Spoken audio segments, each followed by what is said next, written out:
నమస్కారం అండి.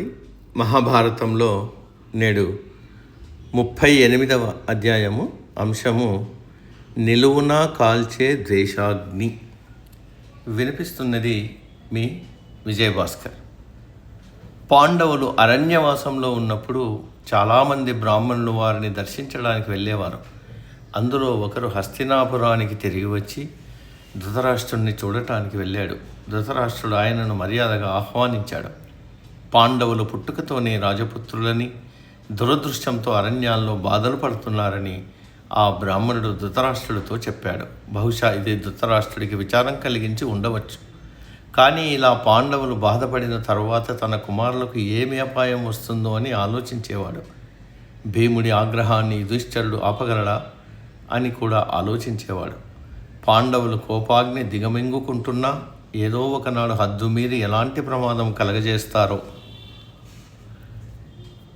అని ధృతరాష్ట్రుడు భయపడుతున్నాడు.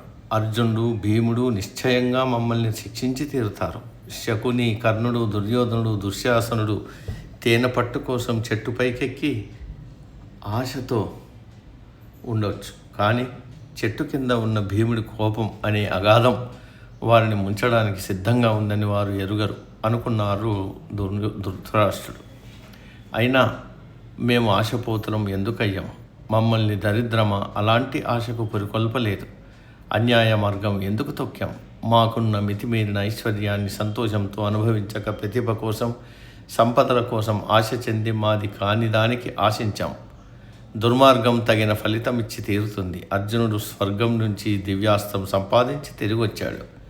స్వర్గానికి వెళ్ళిన అతడు మా పైన కక్ష సాధించడానికి కాకపోతే మళ్ళీ భూమికి ఎందుకు తిరిగి వచ్చాడు?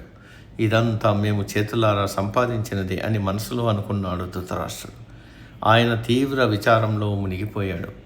ఇలా ధృతరాష్ట్రుడు చీకాకు పడుతున్నప్పటికీ శకుని, కర్ణుడు, దుర్యోధనుడు మితిమీరిన ఉన్మతానందులయ్యారు.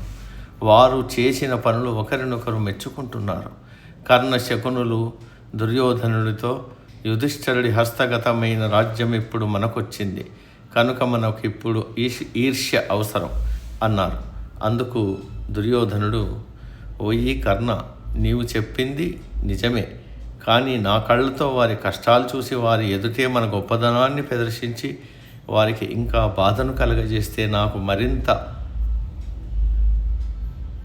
బ్రహ్మానందం కలుగుతుంది. మనం అడవులకు పోయి స్వయంగా పాండవుల కష్టాలను చూడటం వల్ల ఆ బ్రహ్మానందాన్ని పొందగలం. కానీ నా తండ్రి దానికి అంగీకరించడు అంటూ కంటనీరు పెట్టుకున్నాడు. తండ్రికి పాండవులన్న భయం. వారంతా తపశ్శాలురని, గొప్ప ప్రభావం గలవారని, వారుండే అడవుల వైపు వెళ్ళొద్దని, అలా వెళ్తే మనకు అపాయం కలుగుతుందని ఆయన అభిప్రాయం. ద్రౌపది, భీముడు, అర్జునుడు పడే బాధలు చూడందే ఇంతవరకు మనం చేసినదంతా పడిన కష్టాలన్నీ వృధా అవుతాయి. అలాంటి మహదానందం పొందని ఈ సోమరి జీవితం నాకు చికాకు కలిగిస్తోంది. మనం అడవులకు వెళ్ళి పాండవులు పడుతున్న దరిద్ర క్లిష్ట దశలను చూడటానికి గాను శకుని, నీవు ఏదో ఒక మార్గాన్ని కనిపెట్టి ధృతరాష్ట్రుడి అనుమతి పొంది రండి అన్నాడు. మరునాడు ఉదయం కర్ణుడు దుర్యోధనుడి వద్దకు సంతోషంతో వెళ్ళి తానొక మంచి ఉపాయం కనిపెట్టినట్లు చెప్పాడు. ద్వైతవనంలో మన ఆలమందల లెక్కలను చూడటానికి వెళ్తున్నట్టు రాజుకు చెప్దాం, ఆయన తప్పక ఒప్పుకుంటారు అన్నాడు కర్ణుడు. అతడి ఆ ఊహను శకుని, దుర్యోధనుడు మెచ్చుకున్నారు. ఆలమందల అధికారి అయిన పెద్ద పాలకుణ్ణి రాజాజ్ఞ కోసం పంపారు. కానీ ధృతరాష్ట్రుడు అందుకు ఒప్పుకోలేదు. ఆలమందల లెక్కలు చూడటం మంచిదే, కానీ పాండవులు ఆ అరణ్య ప్రాంతంలోనే ఉన్నారని విన్నాను. కావున మీరు అక్కడికి వెళ్ళడం సమంజసం కాదు. కోపతాపాలు, జగడాలు ఉన్నంతకాలం మిమ్మల్ని భీమార్జునులు ఉన్న చోటుకు పంపడానికి నేను ఇష్టపడను అన్నాడు ధృతరాష్ట్రుడు.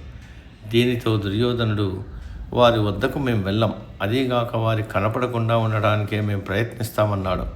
మీరెంత జాగ్రత్తగా ఉన్న దగ్గరలోనే ఉన్నందున అపాయం ఉంటుంది. అదీగాక పాండవుల వనవాస కష్టదశలో మనం అటువైపు వెళ్ళకూడదు. నీ సైనికుల్లో ఎవడైనా హద్దు మీరి ప్రవర్తించినా అదే జగడానికి కారణమవుతుంది. మీ తరఫున ఎవరినైనా ఆలమందల లెక్కలు చూడటానికి పంపండి అన్నాడు ధృతరాష్ట్రుడు. శకుని అందుకుంటూ, ఓ రాజా, యుధిష్ఠిరుడు తెలిసినవాడు, ధర్మ మార్గం వీడడు, బహిరంగ సభలో అతడుకు మాట కూడా ఇచ్చాడు. పాండవులంతా అతని ఆజ్ఞ మీరరు. కుంతీ కుమారులు మా పట్ల ఏమాత్రం శత్రుత్వం చూపరు కనుక వేటలో కుతూహలము ఉన్న దుర్యోధనుడు కోరికకు ఎదురురాకు. ఆలమందలు లెక్కలు చూసుకొని తక్షణమే తిరిగి రావాలని చెప్పు. నేను కూడా వాళ్ళతోనే వెళ్ళి మాలో ఎవరు కూడా పాండవులకు